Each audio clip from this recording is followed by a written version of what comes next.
Welcome to the Sportsman's Voice podcast, your inside connection to outdoor legislation. From the Beltway to policy happening your way, we're covering it all.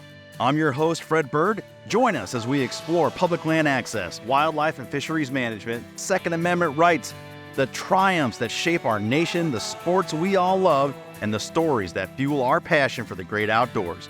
This is the Sportsman's Voice podcast. That's right, this is the Sportsman's Voice podcast. I am your host, Fred Bird. Thanks so much for tuning in. Before we get to this week's guest, let us check in on the stories happening across the nation with this week's TSV Roundup. All right, let's get into this week's Sportsman's Voice Roundup while we were away. Items include Michigan legislature passes commercial guiding package after nearly a decade-long effort. The ongoing effort to expand crossbows in New York. South Carolina proposes new public land hunting opportunities. And a petition filed at the Colorado Supreme Court challenging the ballot initiative to ban mountain lion and bobcat hunting. Let's dive into it. I want to start with the cats first because we've commented on it and in the past on this program here, and I want to bring it back up. So on November 8th, a petition was filed with the Colorado Supreme Court by CSS partner organizations signifying an appeal to the Colorado Title Board's decision that it has jurisdiction over Initiative 91 and the initiative's title that would appear on the ballot during the next general election. The appeal must be made because on September 22nd, anti-hunting advocates filed a proposed ballot measure in Colorado that seeks to ban all hunting, trapping of mountain lions, bobcats, and other the federally protected cannibals. After failing to advance the misguided policy during the 23 Colorado legislative session, the anti-hunting advocates filed a proposal for the ballot measure, SB 22-031, and its repackaged ballot initiative version, initially titled Prohibit Trophy Hunting, aimed to remove Colorado Parks and Wildlife Science-Based Management Authority over wild felines by banning all legal mountain lion bobcat hunting and trapping in the state. Colorado State makes it extremely easy for anyone to create a ballot initiative to circumvent the legislator with reduced options for opposition, and activists routinely take advantage of this fact. Nearly 100 ballot measures have been filed in Colorado this year. Holy smokes. This is troublesome. I mean, we said it before, 100 initiatives. Golly days, that's a lot to keep up with. If it wasn't enough to keep up with issues that concern our community, I mean, man, to be a Colorado resident, it's going to take a concerted effort here by the sporting community and others to rally and vote this down. So we are working with state and state partners to support legal appeals to Initiative 91 and oppose it. And hopefully it does not qualify for the 2024 ballot. Should it qualify, there's going to be some work to be done in Colorado to thwart that effort, because none of this is based in science-based wildlife management. And here you have species being propped up over other species, as we've talked about in the past, and this is no way to manage any wildlife because of its aesthetics or its charisma. We will keep you posted on Colorado. Speaking of Carolina, South Carolina, they're proposing new public land hunting opportunities. Lack of access is one of the biggest issues facing sportsmen and women. As a primary reason, hunters and anglers no longer hunt or fish. Despite its small size compared to other southeastern states, South Carolina offers abundant access to public and hunting opportunities, to public land hunting opportunities. With the addition of new wildlife management areas, opportunities for sportsmen and women to enjoy the time-honored tradition of hunting continues to grow. On October 27th, South Carolina Department of Natural Resources proposed a regulation that added new hunting opportunities on 4 wildlife management units or areas, uh, among other changes. The 4 WMAs that would experience significant expansion of hunting opportunities are Bob White Hills. Oh, I'm going to get beat up on this one. Kuzawachi Wildlife Management Area, Ramsey Grove, and Santee Island. So Bob White, they're looking to add archery deer hunt, quail hunt, small game hunts, and still hunts for deer. Kuzawachi, add archery deer hunt, dove hunts, quail hunts, small game hunts, and still hunts for deer. Ramsey Grove adds still hunt, for deer. Santee Island looking to add still hunts for hogs. So that's a good deal there. Hopefully that proposal goes through. We like seeing increased access and opportunity wherever, and I fully understand and appreciate most of the country does not enjoy land sharing traditions as we do here in the Northeast where I'm from. So I feel for y'all and hope that hopefully in South Carolina this works out. Heading to my area of the world in northeastern states, going to New York. Currently, in New York, a crossbow is classified as a firearm and requires a purchase of a muzzleloader privilege to use a crossbow during the specific seasons. The classification and requirement have created a lot of confusion for hunters. Sure. Federal government has defined a crossbow as a bow. The IRS classifies crossbows, accessories, and their arrows as archery equipment that is subjected to archery excise tax of 10%. That tax generated from the sale of those items is ultimately distributed to state fish and wildlife agencies to fund their conservation efforts, part of the American system of conservation funding. Thanks to CSF and the Sportsman Advocacy Council of New York, NISAC, and the New York State Legislative Sportsman's Caucus, crossbows became a legal hunting method in the 2014-2015 budget, but the New York Department of Environmental Conservation ability to fully utilize it as a game management tool is currently limited. Their current deer management plan includes strong support for expanding crossbow use and recommends a legislative change to the current laws. The overwhelming majority of the state sporting organizations and the respective members support regulating the use of crossbows as legal hunting tool in all seasons for all game where archery equipment is authorized. More than 81,000 deer have been taken in New York with a crossbow since 2014. Clearly demonstrates the interest in hunting with crossbows as well as being a viable deer management tool. So, however you feel about the crossbows, I know the archery purists out there this tends to be a controversial topic amongst our own. Bottom line is this is an access issue. This is removing a barrier for entry. I think this is great. We think this is great. We fully support the efforts there in New York and hope that crossbows, the use of, will be expanded beyond the firearms season and hopefully clear up the licensing language there too, because certainly buying a muzzle, I get the primitive weapons. I think that's the point behind it, or purchasing a muzzleloader license to use somewhat primitive bow and arrow or crossbow. But nevertheless, hopefully this works out and our efforts, the department's efforts, will change some hearts and minds and expand that opportunity there in New York. So good work.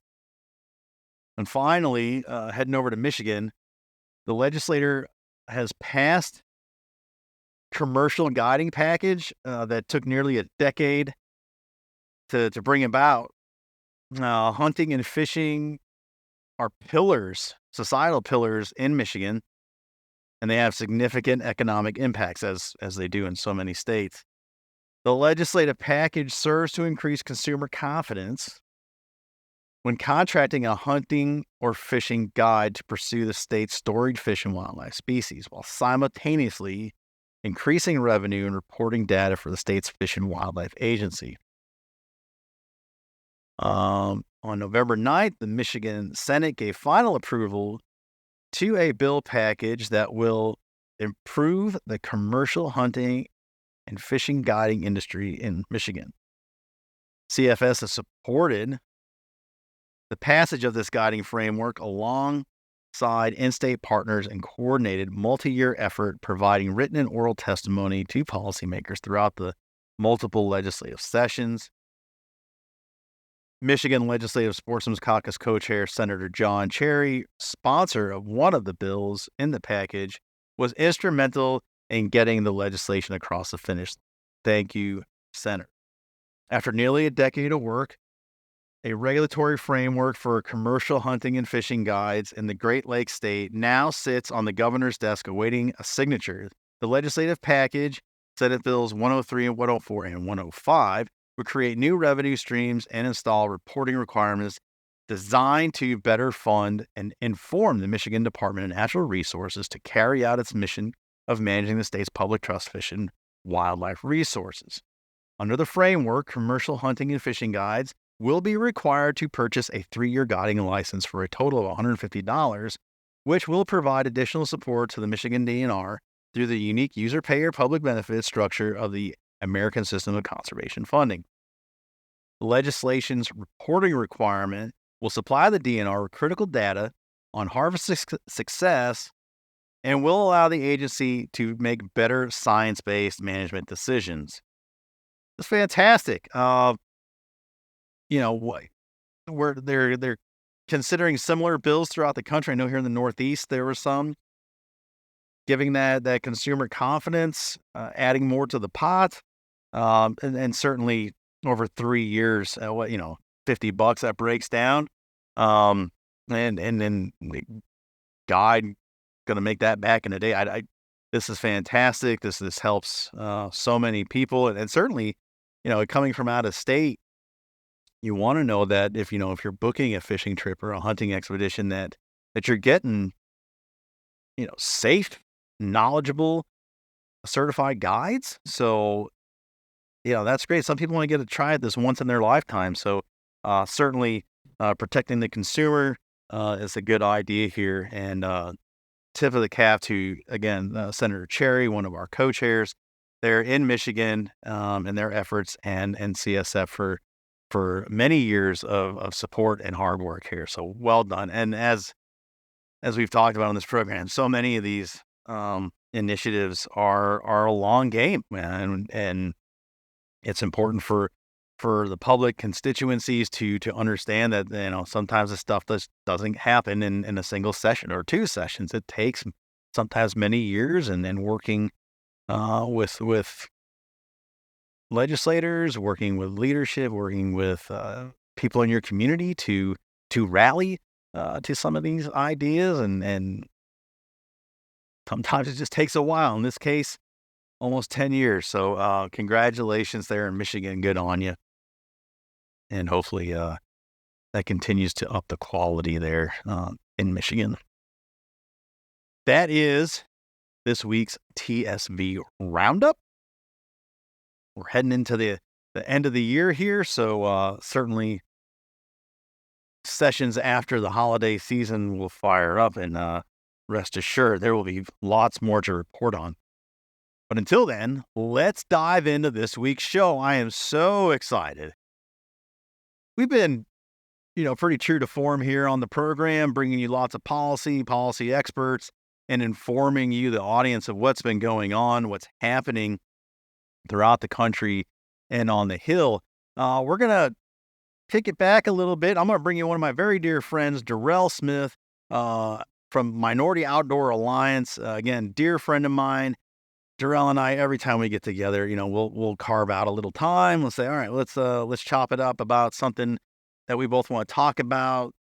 put a designated framework on that, and then all of a sudden we're double or triple the time. We have a good time, and I think that comes through in this episode. So if you haven't heard of Durrell, Minority Outdoor Alliance, sit back, relax, grab a festive holiday cocktail. We're going to chop it up for an hour or so. I hope the enthusiasm and the friendship that we bring to the airwaves comes through to you, and a little lighthearted conversation here. And let's get into it. Ladies and gentlemen, Durrell Smith. I'll let you know. Okay. That's cool. No, it's like Thanksgiving. We just had it, and you want to get to the turkey and the cranberry sauce and the mashed potatoes and a tasty yam casserole, but to get to it, you got to suffer through the green bean casserole, which I am not a fan of. And I've been told I don't. if you're not a fan of that, you're probably not a grown up. If you're digging on the ocean spray jelly cranberry sauce, Right. that's where my heart is. So you got to do a little suffering to get to the good stuff. Is what I'm saying. Look, first of all, I don't think. First of all, happy post Thanksgiving. Yes, indeed. Same to you. I don't think anybody's ever a fan of the green bean. I think that's a staple that just, it's that one. It's for a couple people. Yeah, that's right. And it's like, oh, okay, like I'm gonna eat a piece of it just to say it, but like to be polite. But the pan ain't never cleaned out. Like, dude, my wife digs on that stuff, and it is there. Yeah. Perennially always there, and that sucker coagulates, and it starts to take on a film as the day goes on, and then even more so because it goes in the fridge and no one revisits it, and it's just taking up valuable space. So this is my thing. What is the appropriate time limit, the Thanksgiving food? And not the food that we like eating, right? Not like the soufflés and stuff like that. Not that food can stay in there because it ain't gonna be in there that long because we gonna eat it. But how long should the food that we don't like stay in there before we accept that nobody's gonna eat this? That's the qualifier, right? Because if we enjoy it, I'm willing to let it hang out a little longer while I enjoy it. But if that's garbage, man, it's got to go. And I hate to be wasteful. I'll eat some questionable leftovers a few weeks out. Right. If there's no, fuzzy stuff on it, I'm not, doing a penicillin grow experiment. Like, let's have at it. But I think for the stuff that we don't like, that's not that enjoyable, I think it's like, all right, wait till tomorrow so all the family members are gone, right? Well, you're right. Right. There's that. Whoever made the green bean casserole, we just don't want to throw it away in front of them. That's exactly right. That and the celery with the olives and cheese, cream cheese stuff. And my mom made that for years. I don't know if that's a regional thing up here, or if that's across the country, but seen it. That's nasty. I can't eat it. I've seen it. We don't have it at our house, but like, those I will dump in front of them just to let you know. Yeah, hey, I think so. Please stop bringing this. Yeah, like, and that's the polite way to do it. Like the green bean casserole is okay, like, appreciate it. We won't be rude and dump it. But if it's like, there's a line of demarcation, man. That's right. Where it's just like, all right, this is just not good. Oh, man. That is funny. I mean, we can dive into this more, but I do want to properly introduce you to the Sportsman Voice, Congressional Sportsmen's Foundation audience. My good buddy, Durrell Smith of Minority Outdoor Alliance, he's down there in Georgia, joins us for a very lighthearted conversation. We're going to catch up with him, everything he's been doing the last year, going into the holidays, a recap of his hunting season thus far, trips out west. Durrell is a dog handler extraordinaire, upland game hunter, guide down there on the old plantations, running coveys of quail. But now that we've made you hungry and salivating over the past week of Thanksgiving, welcome, man. Thanks for carving out the time. Well, thank you for having me, man. It's a pleasure and an honor to be here on Sportsman's Voice. Like you said, I'm a fan. Definitely listen. I appreciate listening to your voice opening up the mornings while I'm cleaning out kennels or, getting a horse out it up or feeding dogs or whatever the case may be, on the way to a hunt.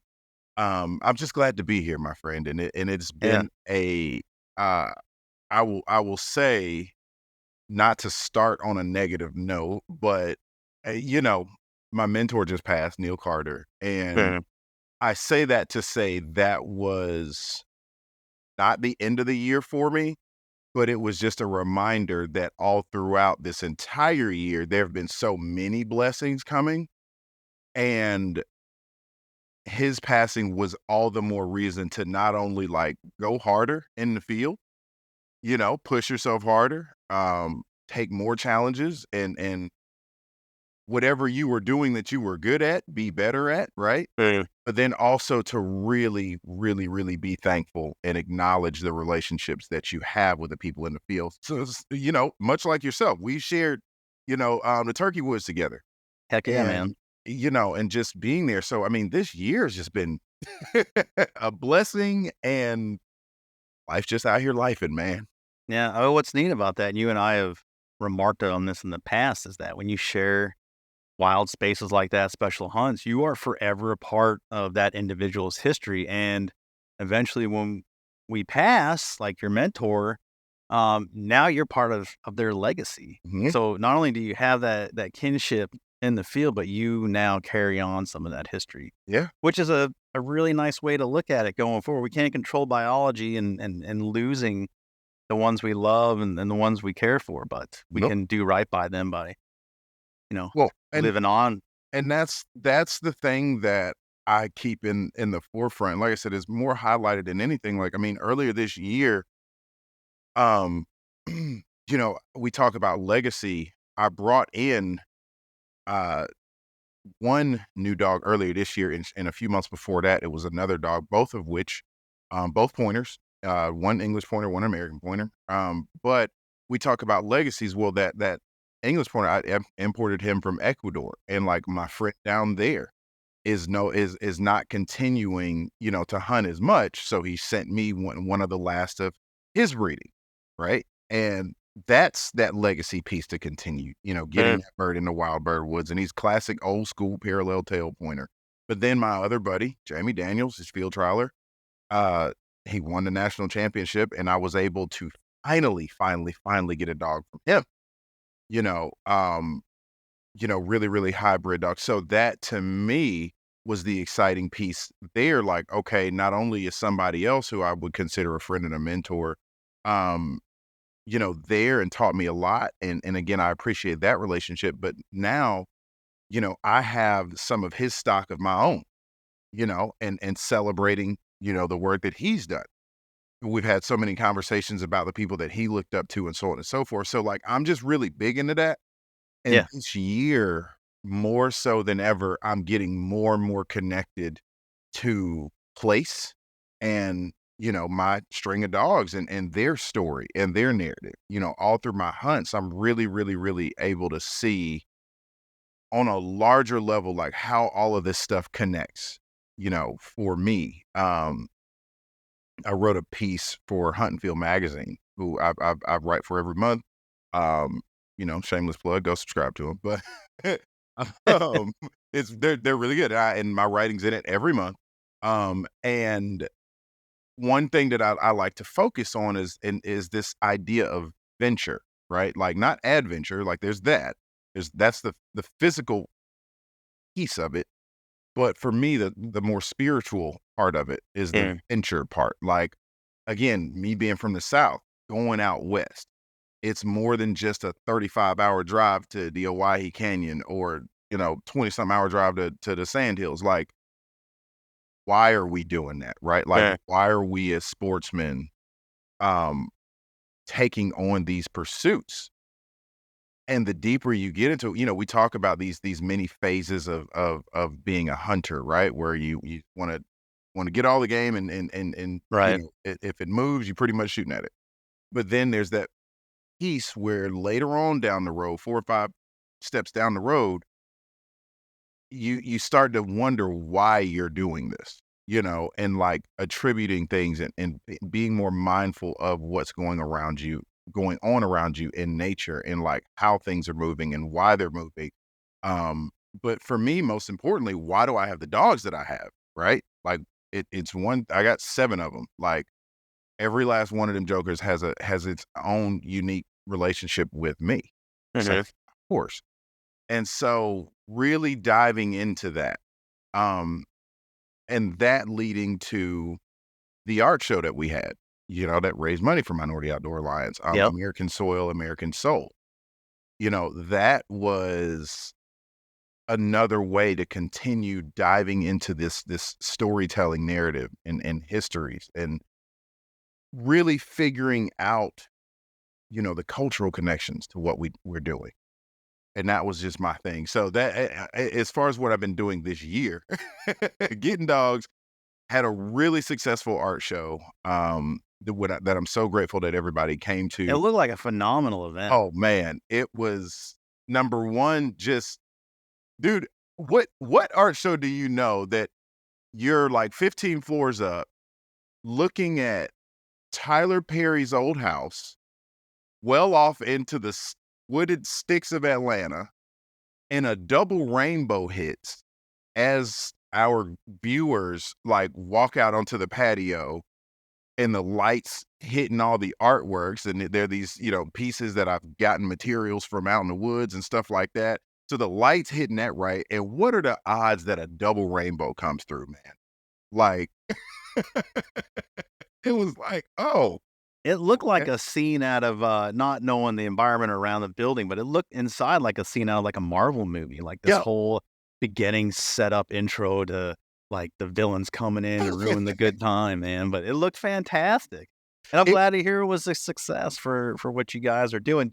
I wanna come back to the dogs, but do tell the audience about your organization, its genesis, and what you guys are doing presently. Yeah. So thank you. Minority Outdoor Alliance, as an organization, we are here. Our primary focus, our mission, is cultivating inclusivity for a healthier outside.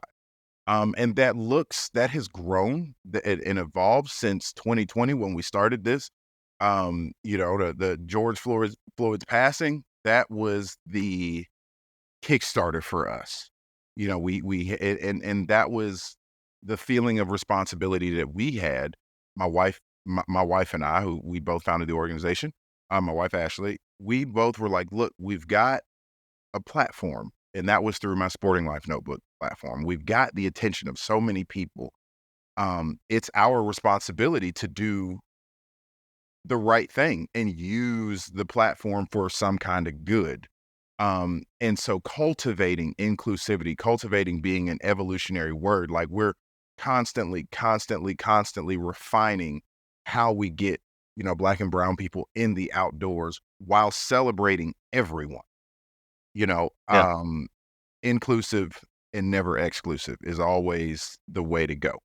Um, and so with that, we have through our Minority Outdoor Alliance, we have a number of different things and pillars and happenings going on. One of them is our big showcase event is our Minority Outdoor Alliance Festival, which this was the 3rd year that we've done it, and that was a success. I can't wait to tell you about October, that. right? That was yes, in October.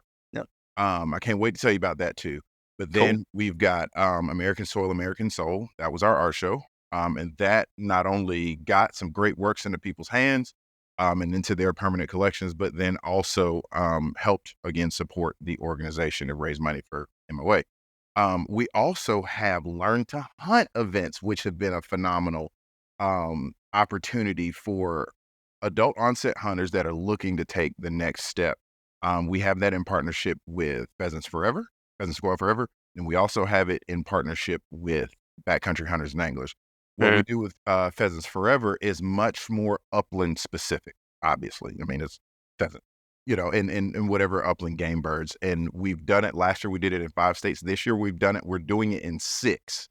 And Nice. every last one of those states has been, I mean, great interactions, um, great people, man. Like them campfire conversations, you can't really botch that.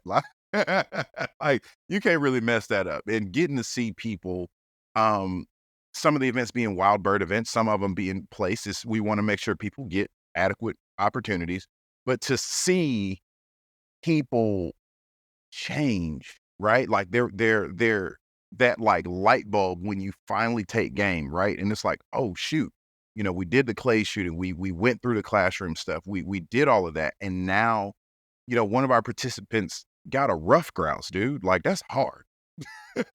Yeah.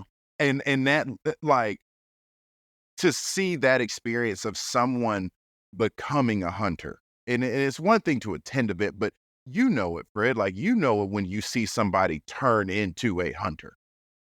It's I do. it's a vibe that they got, and it's like they just got it. And so that's what we're doing with Learn to Hunt. And we are still running a few events. We've got a Wisconsin Learn to Hunt event coming up in December, and we've got some more from South Carolina and a few other states. And then on top of that, we've got Learn to Hunt. We have had, Jesus Christ, I'm trying to go. I've been hunting in Nebraska. That was a Nice. donated hunt for backcountry hunters and anglers. We did that with Ed Arnett from the Wildlife Society. And then in partnership with the TRCP and Sporting Life Notebook, I just got back from the Owyhee Canyon from hunting out there. So everything in between, man, our festival this year, going back to that, was in Texas.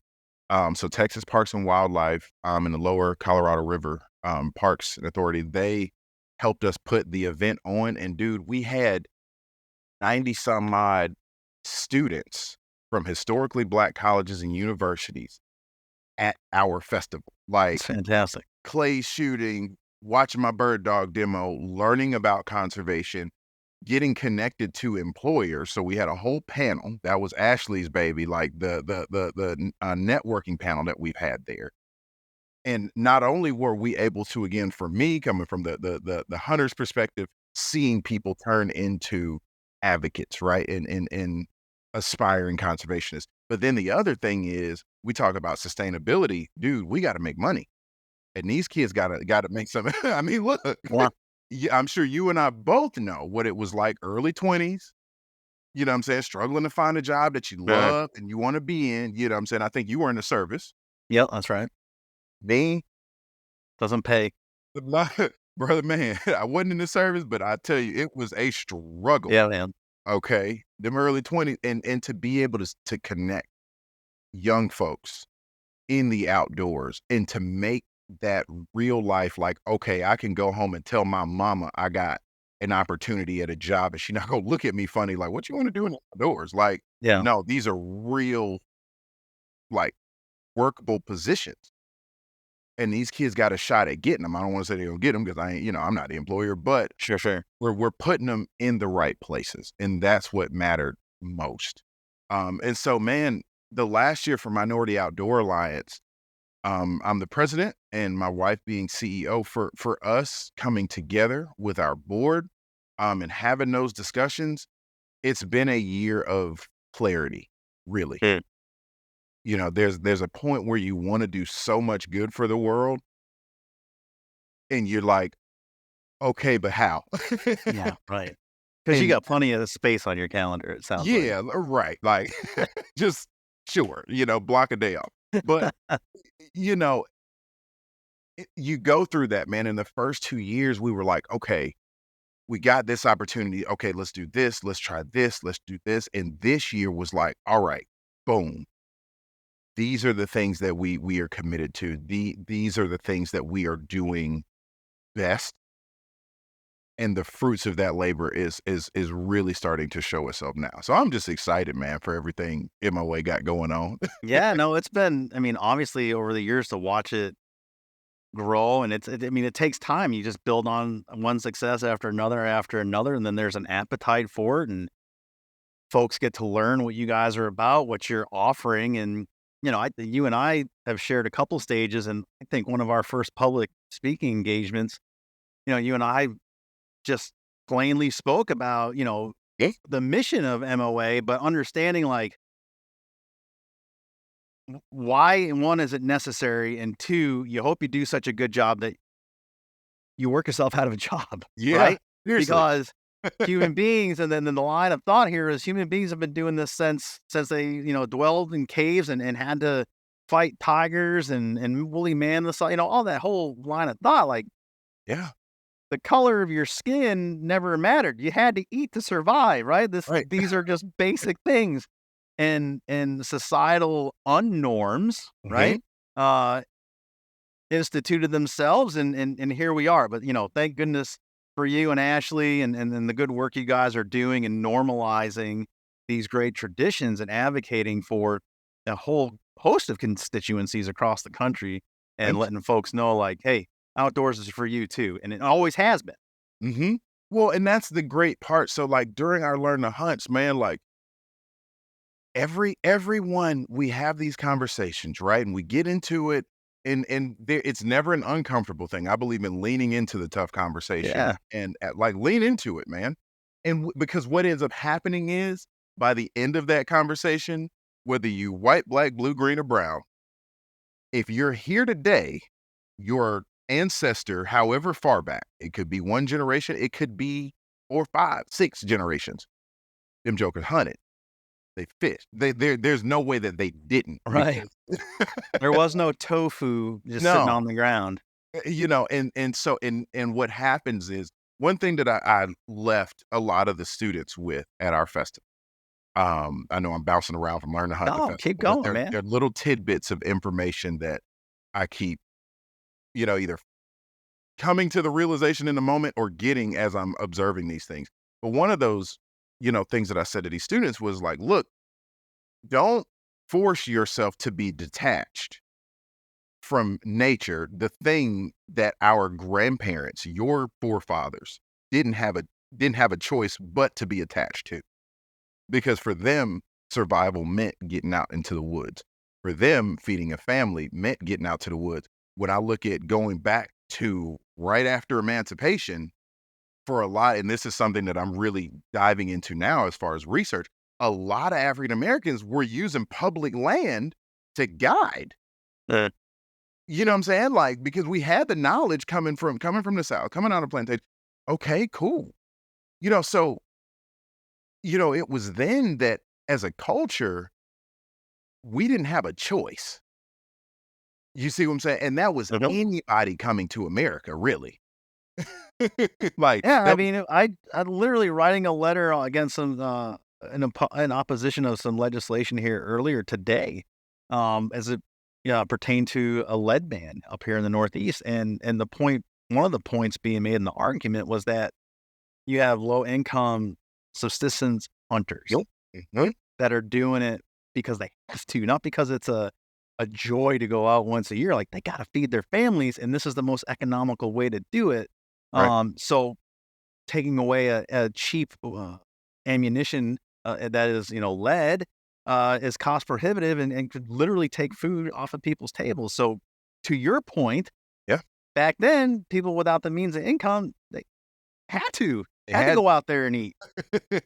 and the thing is, if you listen to any of them folks, any of them old timers, I've not met one old timer yet that wasn't a better conservationist than I am, Yeah. someone that I would look up to. Them jokers knew the landscape, That's right. right? They moved with the landscape. They didn't take more than what they earned. There was an appreciation, there was a reverence for that landscape. My own mentor, like, before he put me on dogs and was doing that, we'd be walking in the woods, he was telling me about the landscape. Mhm. You see what I'm saying? He was instilling a love and a passion for the art of what we're doing as far as hunting, right? There and he would tell me, I mean, the things that people had to do growing up just to make it here. My granddad, I didn't grow up hunting, but my granddad wasn't shocked when I told him that I was getting into it years ago Uh, because he grew up doing grew up doing it. Made sense to him. It made sense. He was like, "Oh, yeah," and my uncle was a butcher, they raised hogs, and whenever so there was always that either field dressing something or going out to hunt. I told you about that, 410 100-year-old gun that I got. I guess Yeah. my grandfather's stepdad. What would a black person back in that time period been using a 410 for? Because it sure wasn't for home protection. It just wasn't. Okay. There's not really a whole lot of real application for something like that. And it wasn't the greatest gun to begin with. Like, that gun still ain't really worth it. It's worth something intrinsically to me. Sure, But sure. I mean, you go use a cheap single shot 410, the big hammer one from Ivor Johnson back in the day. Like, man, you were probably shooting squirrels, rabbits, or something like that. Right. And again, the cost of those things mattered. So I mean, it's something that when, whether it be during our festival, whether it be during our learn to hunt events, or even during an art show. I mean, our art show, I was connecting people with, okay, how do our cultural depictions of these things work out, visually, as far as our connection to the land and all of that. But all of that to be said, we are trying to get folks in our community to recognize that, number one, you can be safe out there doing it. There are ways to do it and feel good about it, and not be nervous. But then also, there are ways and means of creating a lifestyle. You said, you want to do something so well, you work yourself out, you create another job for yourself and work yourself out of your old job. I did that, Yeah. and I'm proud of that, because the institution that I did leave also understood it, right? Yep. They understood and supported it and was like, hey, look, matter of fact, we want to be partners with Minority Outdoor Alliance Yeah, that's cool. because you guys can connect our students, Right. to the outdoors in those kind of ways, right? So, And for the audience benefit, Durrell was a past educator, right? And he left. he used to be an art teacher. Yeah. So a little And context just to help out there. yeah, I didn't throw that one out there. That Ashley sounds tells good. me all the time. She's like, you don't really do well with throwing content. So getting back to the art show, because I wanted to find out about this wrinkle. How many of the participants at the art show were outdoorsmen or women, or were any of them? And then I'm assuming that the majority were not. Whoa. And then what was their reaction, and what were some of the, like, kind of the bigger themed conversations around that? Yeah, so well over half of our participants, and guests and attendees were not outdoors people. Mhm. Well over half. And I say that because I knew the ones that were outdoors people, I knew them. Right, right. Like, they were friends of mine. And, um, the vast majority of them were women, at the show. And the numbers there weren't really, like, super skewed. It was just I think there happened to be more women there than guys. But, um, every last one of them that I got a chance to speak to, because I was talking all night, everyone said that they had a greater appreciation, number one, for hunting. And this was a main point that got brought to me. I did not overemphasize the firearms piece of it. I told a story that was reverent to that, but it addressed the larger, deeper concepts of hunting, Mhm. right? So they were actually like, wow, this actually changed our narrative and what we thought about it. Cause I mean, this show was smack in the middle of Atlanta, Yeah.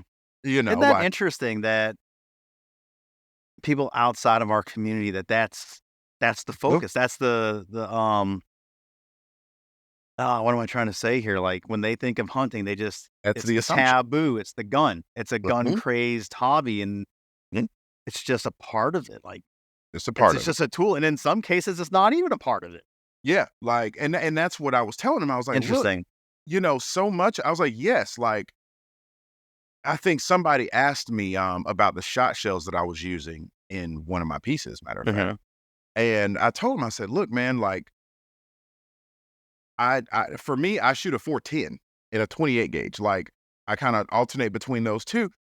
And they were like, well, and I explained how small that is and all that. Right. And I said, look, for me, I believe that nature deserves a chance.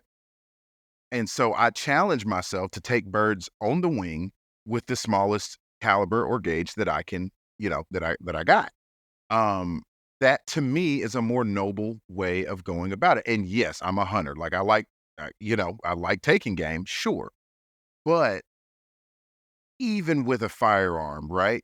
There's a way to still present a challenge to yourself. There's a way to still respect nature. There's all of that. And at that show, that was the thing. I wanted Yeah. people to connect with the narratives, the story, the notes, a lot of the stuff was coming out of my journals. Like I wanted people to connect their souls with the soil. That's why we titled it Yeah, American yeah. Soil, American Soul. Like those two things don't have to be disconnected.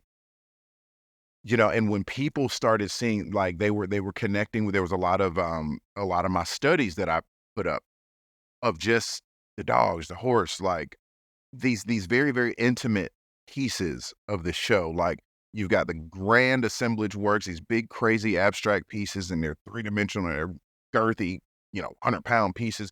But then in another part of the show, you had much more closer connecting intimate pieces that really told the internals. It kind of wove the thread through the rest of the show.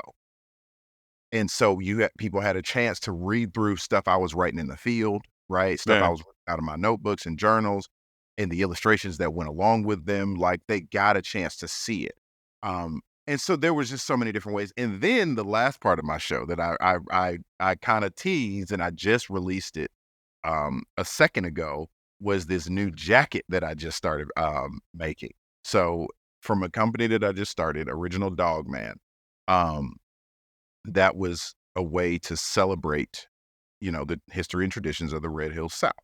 Well, in that jacket, I partnered with Suzette of Norton and Hodges and came together and previewed a jacket that I designed. It's a wax cotton, um, brown kind of khaki colored jacket, and on the inside, it's my design. I had taken a quail that I had done a watercolor painting of, and overlaid it with a illustration that I had done of my setter, and overlaid that with a repeating tile in addition, and concluded it with my handwriting of a story from that setter out in the sandhills. So I connected all of that, and the lining of that is the artwork of the jacket, but it's a very utilitarian jacket.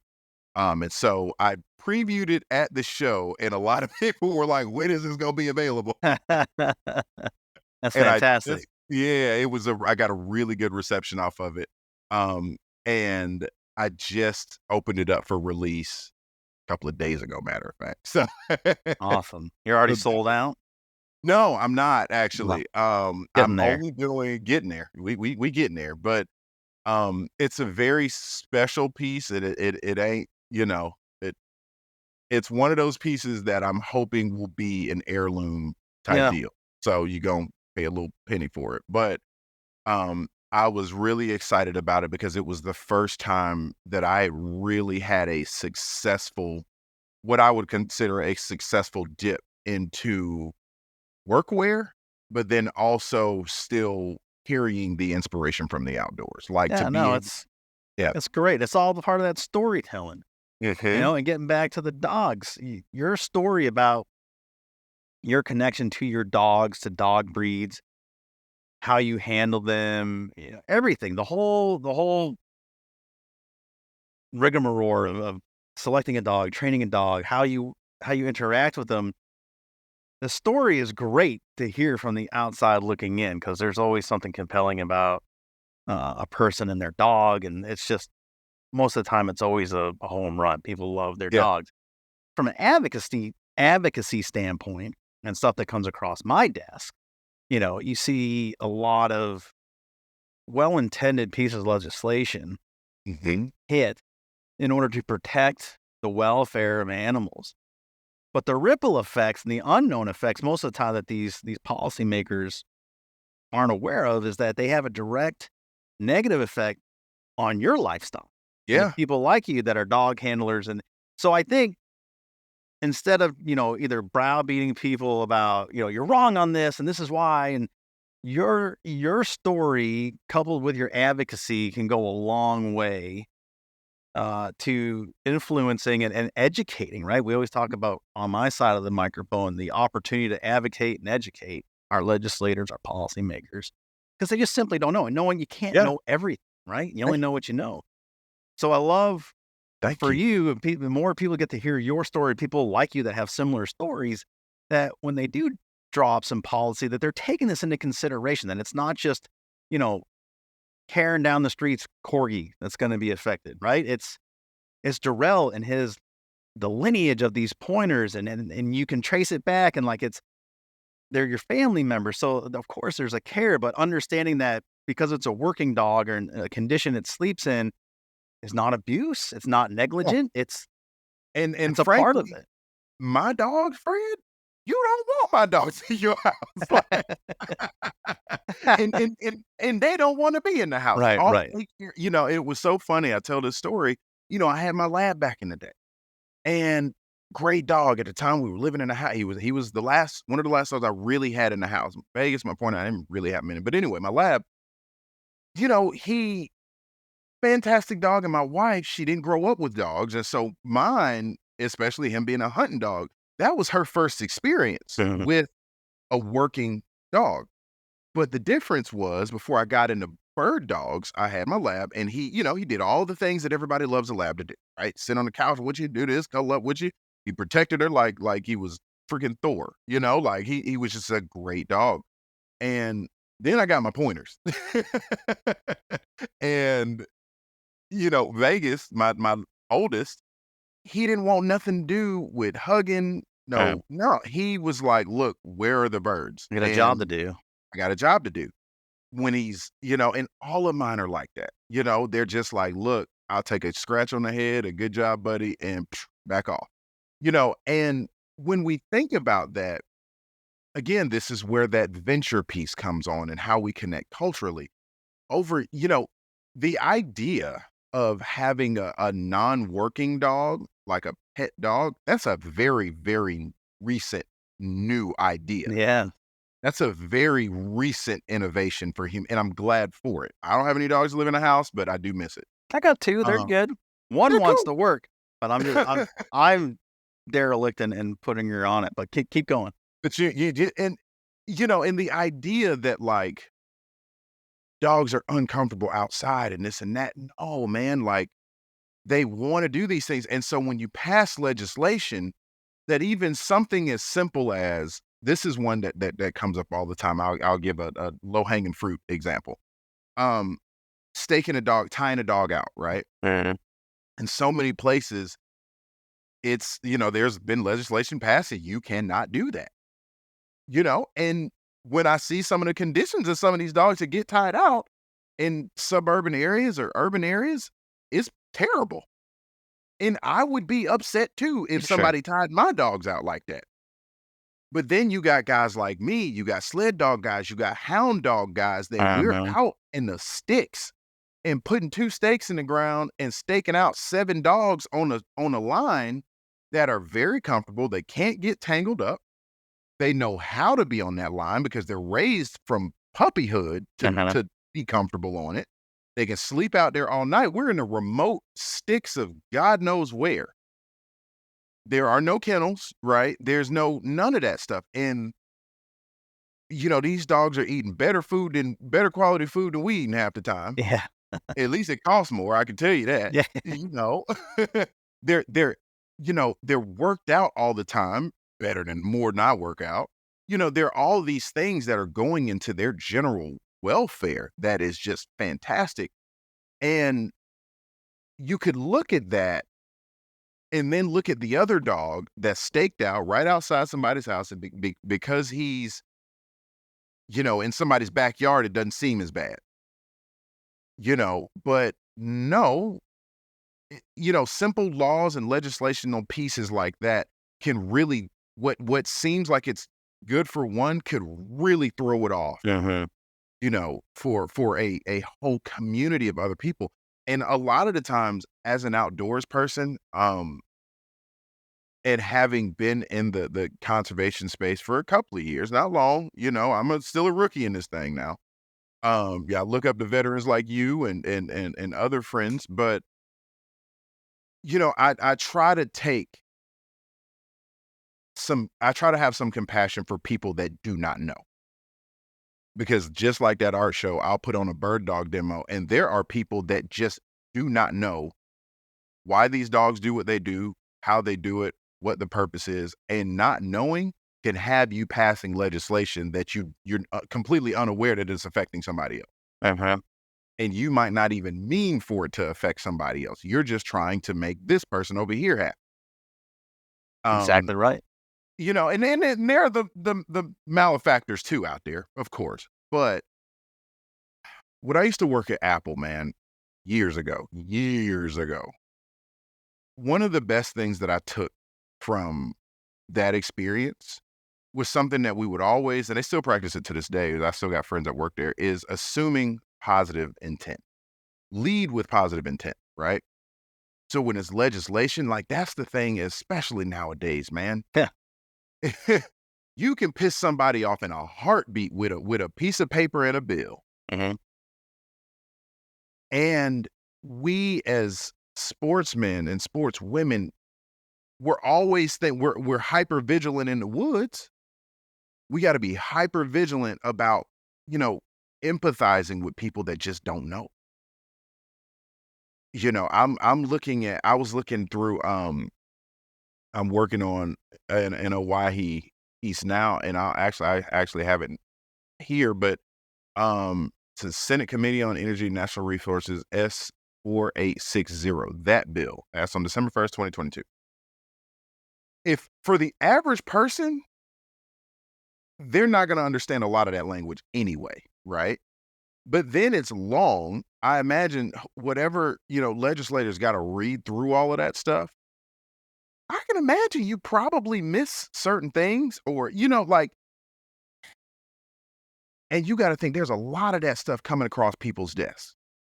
But it's so much easier at the end of all of those bills and the documents. There's a phone number there, or somewhere around that website or something like there's a phone number to say, hey, look, call the representative, Right. call them.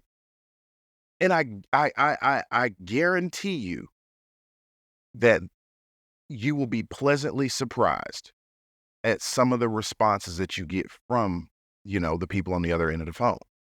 Dude, for sure. And, we say it on this program, you've heard us say it, is that it only takes but like 3 to 5. If you get 5 people calling a state legislator on one item, you just blew them up. Yeah. 5 people is like, holy smokes, I don't get 5 phone calls in a week. I got 5 people calling me, and then that grabs their attention. And it's just, there is a personal responsibility in our community that more of our community needs to have. We are a small, in totality, a small percentage of 333 to 35 million people. Yeah. We're small. So even that community, the people that react to and take up these issues, good or bad, is even smaller. Yeah. Right. So you got a whole lot of people just going out doing their thing, not being involved, which leaves a very, very small percentage of us that are out there doing it. And I get it, man. It's this stuff's hard to keep up with, even when you do it for a full-time career. But there still is an onus on our community that need to be involved. So even if you're just learning who your legislator is, for your town or your district, man, like. The other piece to it is, if it is hard to keep up with, like, I 1000% agree. I know you get 50 million emails coming in all day. You got 50 million different calls. I got them coming in. That's really hard. It's hard enough to keep the attention of somebody that way, right? It's hard enough to get in contact with it. It is.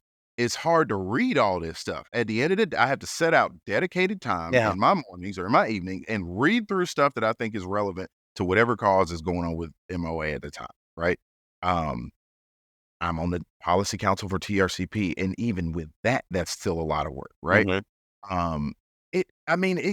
it's fun and I enjoy it, but it's a lot to keep up with. Well, my thing is, okay, the vast majority of people are also not going to do that work, right? They're going to wait till it hits the news and then react to it that way. Okay, well, like my art show, I would like to think that in those conversations with people that are not outdoors people, I might have either encouraged new conservationists or at least planted a seed. Let's get creative about the ways that we advocate for our, natural spaces. Because again, there's just not a lot of people that's going to sit down and read a bill. There's just not. But it's a lot of people that'll get up on a Friday night, Saturday night, go get a babysitter for the kids, take their wife out, go out on a little date, you know what I'm saying, to an art show, and, oh my God, we talking about hunting. Uh-huh. Yep. You know? I just think we just gotta be we gotta be more we've got to It be creative advocates. especially as we continue and organizations like yours continue to bring in air finger quote non-endemics, new people into the fold that are just completely Yeah, ignorant and not yeah, on purpose. They just don't. Again, you only know what you know. And now mhm, they're trying to learn a new skill set, going mhm, afield, taking game with doing it safely, doing it ethically, everything that comes with that. And then there's this whole other side that they're, culturally yeah, getting stuffed into by virtue of being a license holder and going out mhm, and doing these time honored traditions yeah, and trying not to overload their gray matter, right? They turn in their sponge, overrun it. There's only so much that sponge can hold right away. So it's got to be part of mentors elevator pitch or a part of that maturation as you're going through with somebody for the first time, not being super horse blinder focused yep, um, on the act of killing something, but also weaving in that story like this stuff exists because we talk yeah, about Pittman Robinson, we talk about the federal funding mechanism that comes by way of sportsmen and women paying an excise tax on ammunition, firearms, bow equipment, angling equipment with Dingle Johnson. Right there is a story to be told there that as we get further and further and further away from it on the timeline, it just becomes a natural thing. Like people just expect it, but they don't understand where it started and how the whole thing works. That's our opportunity to step in, and especially when it comes to people at your art show. Did you yeah, know that our very yeah, small group of 4.7% of our country's population that hunts is footing the bill for everybody? So yeah, you can go out and bird watch and stand up paddleboard and, whatever it is you like to do that is not hunting, that is not fishing, we foot the bill so you guys can go out there and do that. How about and you know how many people, like, their minds just are like, yeah, like, "Wait, what?" And I mean, and we're talking about, folks in the city of Atlanta. It baffles me how we call ourselves a city within a forest. And there's so many people that are just completely disconnected mm, from the natural landscape. And I think that's changing. I think our generation, I think, people are getting pretty fed up with, the industry and industrialization and what's in your food. And so I think people are getting, particularly in the black and brown communities, we've lived with food deserts and all kinds of stuff, just terrible resources, food not being the greatest for so long, but and at the same time, long enough to really disrupt, like, the biology of a community, but not so long that our grandparents didn't know what that was like. So, and I'll preface this by saying, like, a lot of this I listened to my granddad talk about, and he doesn't call it conservation. yeah, He they weren't using that word sure. back then, but, you know, he's always not shocked, but he kinda laughs a little bit when he's just like, "Oh, wow, like, y'all are going out of y'all's way to, like, get Right, right. organic stuff and this and that." He was like, "Man, we just went a couple of houses down, and if the neighbor had some vegetables in the garden, we just swapped." That's just called it was just called dinner. Yeah, like, he was like, I mean, everything and my granddad, he laughs, he was like, "Everything we ate was organic." Like, he was like, "We didn't really eat a lot of meat unless it was, from the butcher or somebody killed it." Like, Uh-huh. but the his time versus now, right, is long enough to create, some some kinda discord in the communities and to get people detached from where their food comes from. But now I think in our communities, we're starting to really, really, really think about it like, "Okay, you know, how do I get access to a lot of just better food, man. I think there's value in. I know we talk about a lot of they call them city slickers and stuff like that. We talk about it and laugh about them in the hunting community so much, but I think it's important to realize that there are multiple generations of people that really seriously do not have a connection to where their food comes from. No. You want me to blow your mind? You want me to trip you out here real quick? So the things I think about it at 5 o'clock in the morning when I'm in my gym, and I was considering how old I was, and I was going backwards at math. Like, okay, somebody in their mid-40s when I was born, where's that put them on the timeline? I said, holy crap. Yeah. That puts them at the start of pre-World War II. Then I start doing some more math, and one more generation back puts them in the 1800s. Yeah. And so the point to tie this in is, we're not very far removed from the refrigerator and the icebox being invented. So you Okay. didn't have this industrialized food system. Like you're saying, your grandfathers ate what was there, the stuff they grew, the stuff that could go to a farmer's market or something, their local co-op that they, however it worked out. But the stuff is Yeah. all pretty natural. There were no GMOs. There were no, modified seeds. And like this stuff was all legacy stuff that, one season fed the next. So the stuff is it's not that old in the Yeah. grand scheme of things. But man, how it has fast tracked its way to disassociating the entire culture away from that connectivity to field and forest. Yeah.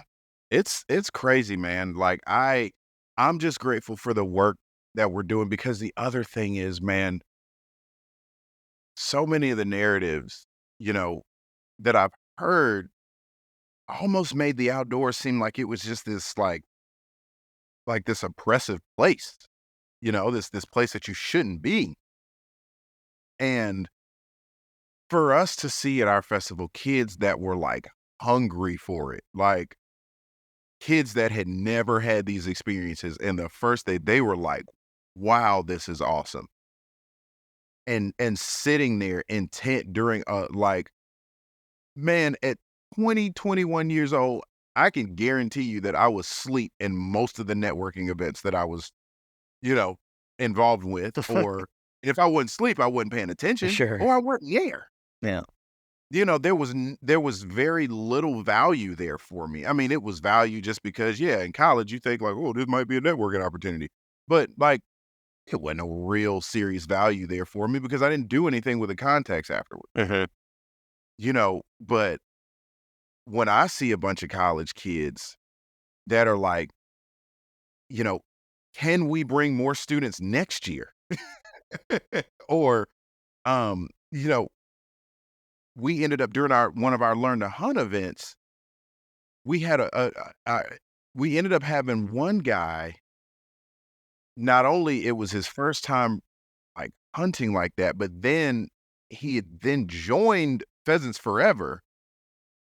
And there was I'm not gonna say how much money was put out there, but basically he helped raise a significant amount of money for the chapter. Sounds Just a great. first year member. Like it was a few thousand. Like and it was like, wow, man. And I mean, and every year, and then on top of that, he couldn't make it. So he sends his dad to this year's Learn to Hunt. You see what I'm saying? And it's just, and so we're at the point now to see new hunters then go back and send their parents to Learn to Hunt events. That's dope to me, man. Yeah. Like that's It's that good stuff. almost it starts to fix that generational Yeah. gap. Yeah, you get to rewind the tape a little bit and fix what was what should have been. Yeah. So I mean, it's when we see new hunters come in from Black and brown communities come in to what was historically predominantly white organizations and become contributors, that to me, like, that's why we need more Black and brown people out there. Cause it's just like you just never know who you're recruiting. It just so happened this young man came in and just fell in love with the organization, and wanted to create a fundraiser for.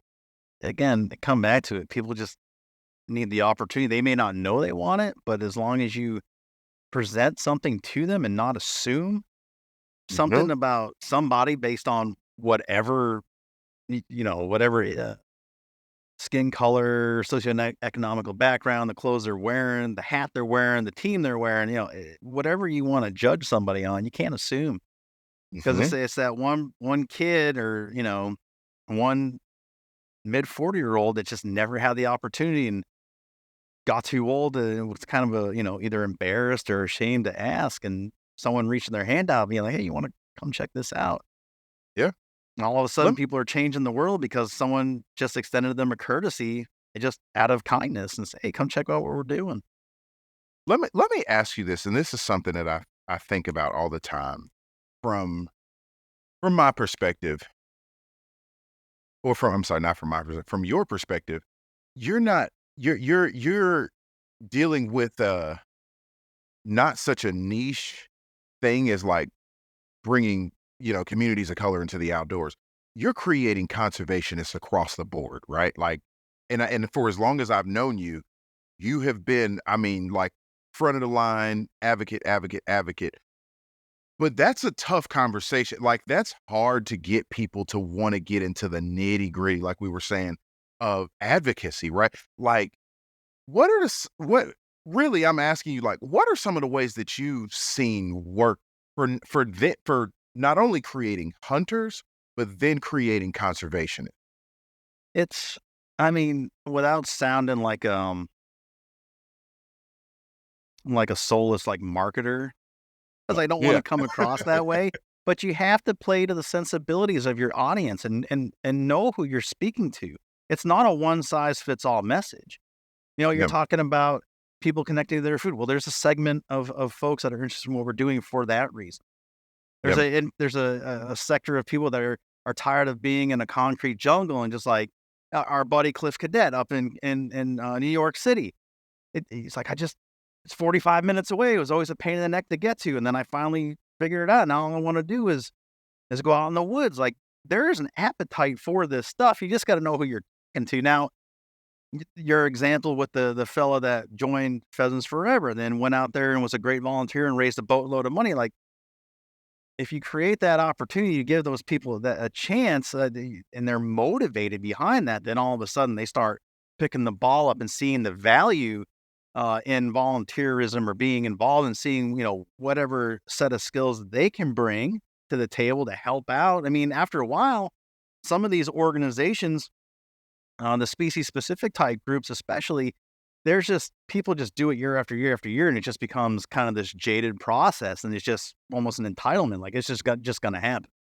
right, Um, and then they start to lose focus or the willingness to hear new ideas from new people. They all of a sudden there's an ownership there, like this weird sense of, well, it's my chapter and it's my organization. And actually, no, you're doing it on the behalf of these people that, created this opportunity for you to be here. And they're very thankful for you being here. But, anyway, this happens. So being able to bring new people in and give them that chance. Not everyone's going to do that. And again, it's right. it's the very special few that will do that. But I don't know, man. I think to answer your question is just sp- taking time with people.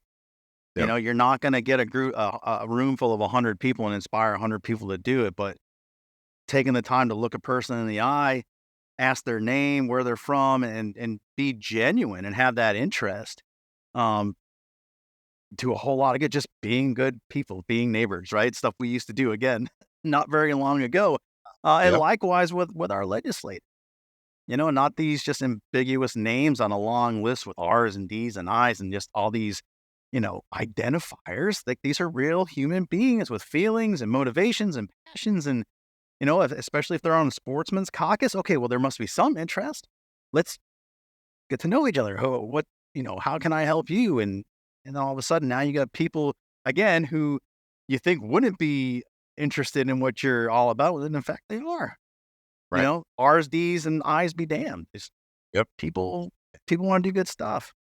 This community, man, is one of the handful, very few handful of communities that I'm proud to say that I've seen people on both sides of the political spectrum be like, you know what, screw this, man, let's go hunt. This is what I'm saying. That's why I was so, for me, on that line of thought. You and I have talked about this. You, me, and AJ have talked about this, right? Yeah. I mean, for our little group, it's a pretty old song and dance, but for the audience, they're getting to hear it, and it's very apropos for Congressional Sportsmen's Foundation as the largest bipartisan caucus, bicameral at the federal level of legislators that they understand. We had our banquet in Washington, D.C. in September. There's over 600 legislators and partners in that room. And by watching them, you wouldn't know any of them sat on opposite aisles because it doesn't matter. When it comes to our traditions, when it comes to the sporting community and conservation, anybody can get with it. And I wish more.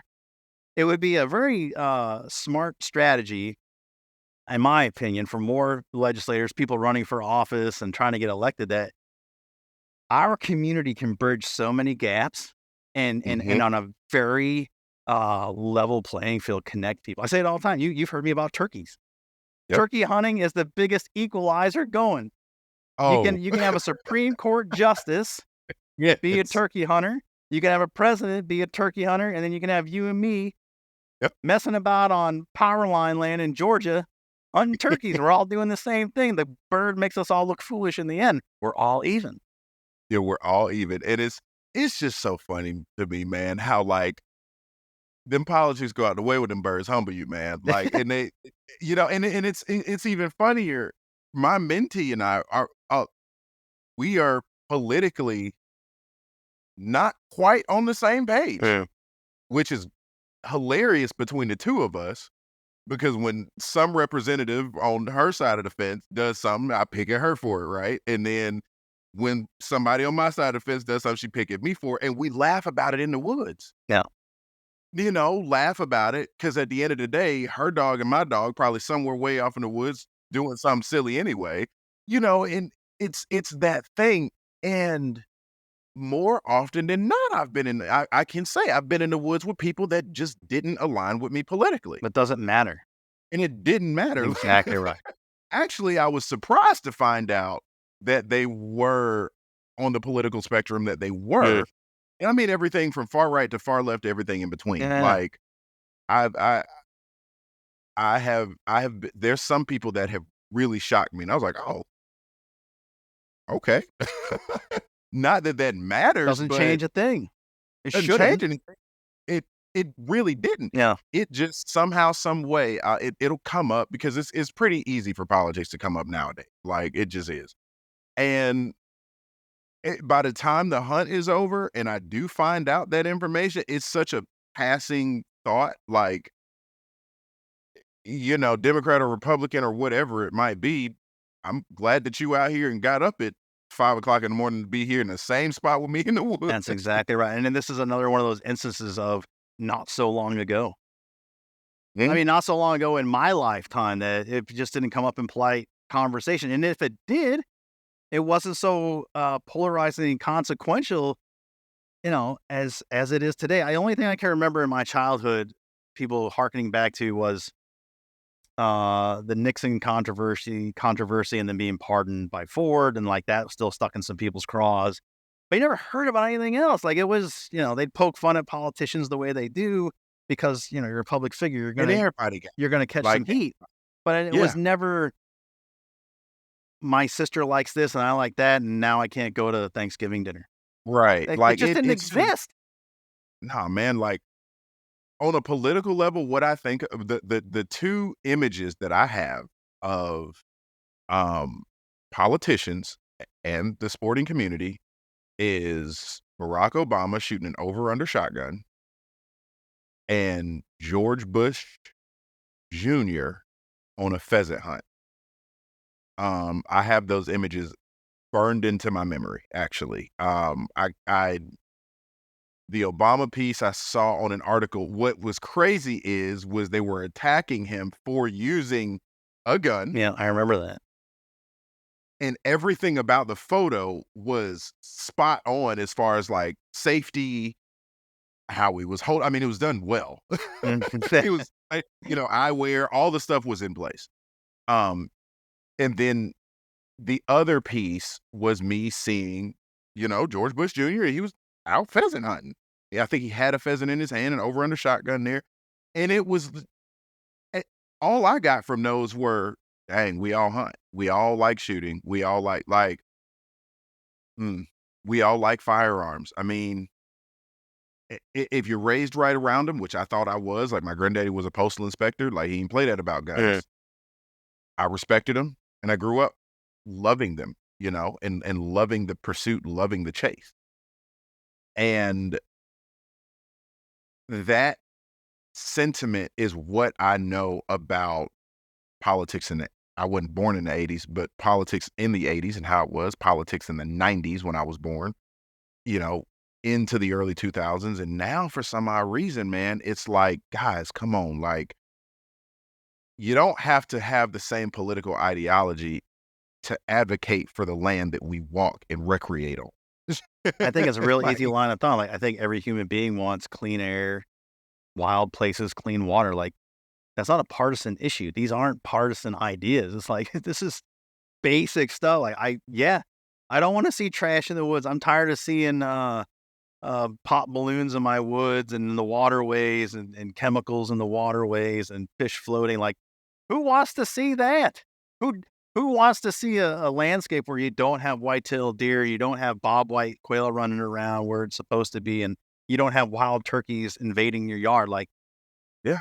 they Who and what's funny, so again, in the nerdy side of me liking to do research, I got a story. I don't know, did I ever tell you about that story about Charlie Young? You would have gotten a kick out of it. I don't know if I told you this I don't think story. so. All right, so I have to send you this transcript, and he is one of my favorite, like, historical characters down here, in the Red Hills. So Charlie Young, his story comes from I got the story from Dr. Julia Brock, and she works as a historian at the University of Alabama. And so she sent it to me to do some research years ago, and I've always stuck with it. But his transcript is this guy named Charlie Young. He's black, talks about growing up in Thomasville, Georgia, Thomas County, in like I think he was born in 1870 or 80, like late 1800s.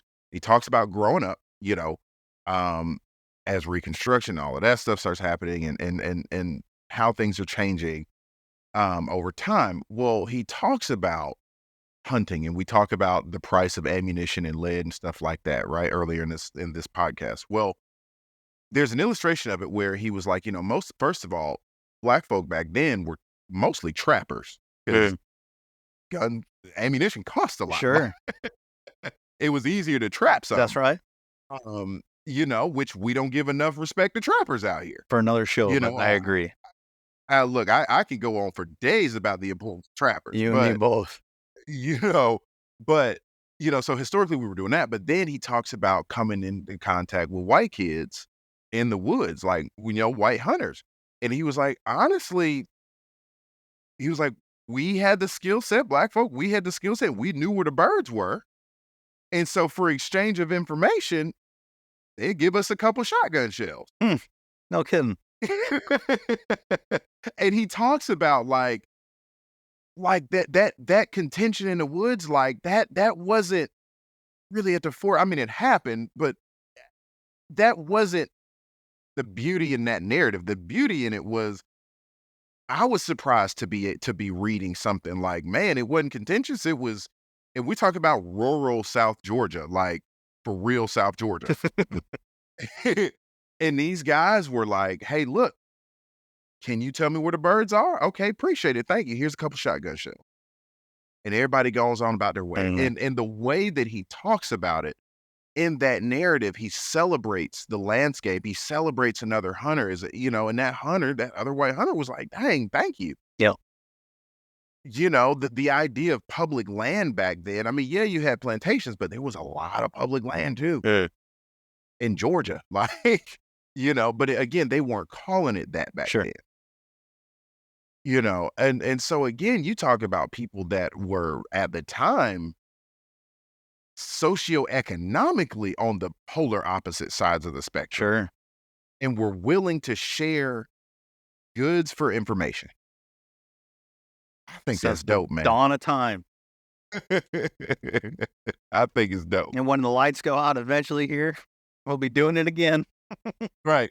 Oh, we're even doing it Like, today, right? I mean, I actually speak of trapping. I mean, I got a lot of permission on a lot of land where I live because no one traps. And people have beaver problems in their culverts and raccoon problems in their hen houses and their corn stock. And I'm happy to go out there and remove some stuff for you. You mind if I and come turkey hunt or deer hunt? Yeah.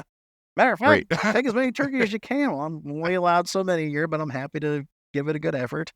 So it Right. works. And that's what's pretty cool about it.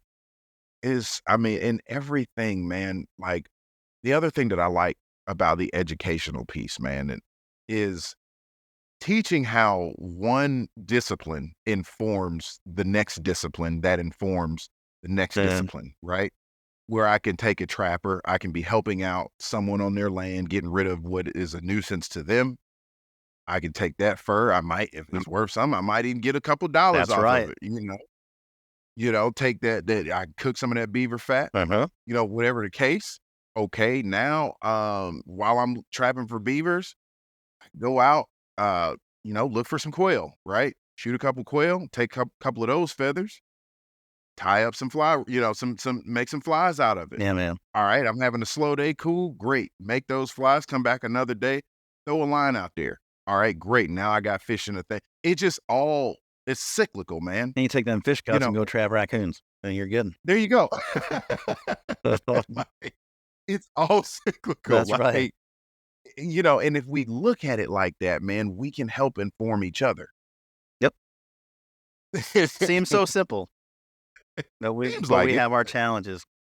Yep. Listen, Yep. man, we're way over the time I asked for, and this is what you and I do every time. And if you've listened to other shows we've done, I mean, this is what we do. We go way over time.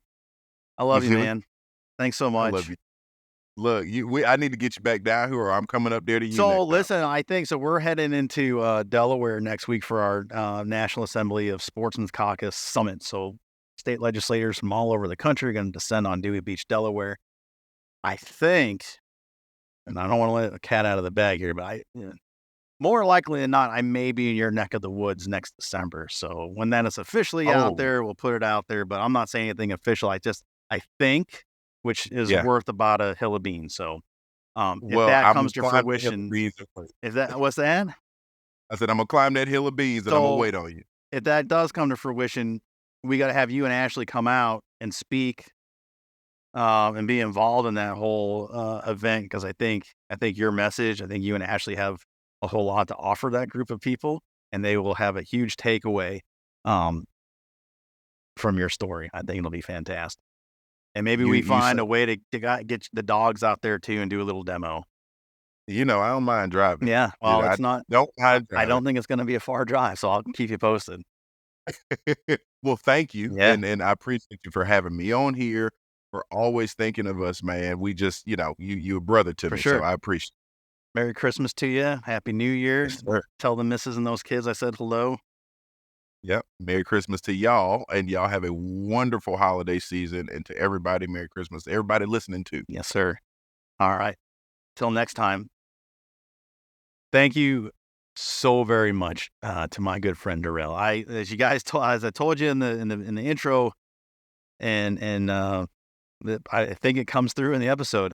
We have a good time talking and chopping it up. It's a fast hour. I mean, we have gone and done podcast episodes together in the past that we think we're going to go maybe 90 minutes, and on next thing you know, broaching 4 hours have passed by, and it's so awesome when when you're vibing with somebody and you just have good conversation around important topics. It's not it's not a slog. It's not a forced thing. You're trying to fill a predetermined amount of time. It just when it works, and very often when me and Durrell get together, it works out. I hope you guys enjoyed that. I certainly did. It's always good to catch up with him. He and his wife, Ashley, are doing amazing work, and just a lot of good takeaways from this episode. And I think knowing our organization and what we stand for and how we work in a bipartisan effort, and then that, Durrell and his philosophy and his organization, it lines right up, and, we can all get along, and we can all come together and agree on so many things. And I think that's a great takeaway, and just continues to beat that drum and let the world know and let our community know that we are better together, and we all agree on so much. So hang up the partisanness, and it's unnecessary. So anyway, you heard that already, and I don't need to be redundant in that line of thought. But again, I hope you guys enjoyed that. Thank you again, Durrell, for your time and contributing to our show. Do check out Minority Outdoor Alliance. Do check out the Sporting Life Notebook. You guys can go find Durrell's website and check him out. He's also Minority Outdoor Alliance is on the social, so you can check him out. I didn't give him a chance to plug it at the end of the show, so I'm doing it for him. Super talented fella, family. They're great, and get to know him. That's it for this week's show. We're getting to the end of most of the hunting seasons. So hope if you're still getting into the woods, hitting the duck blinds, I hope you're still finding a great level of success and enjoyment. Be safe, get home to your families as always.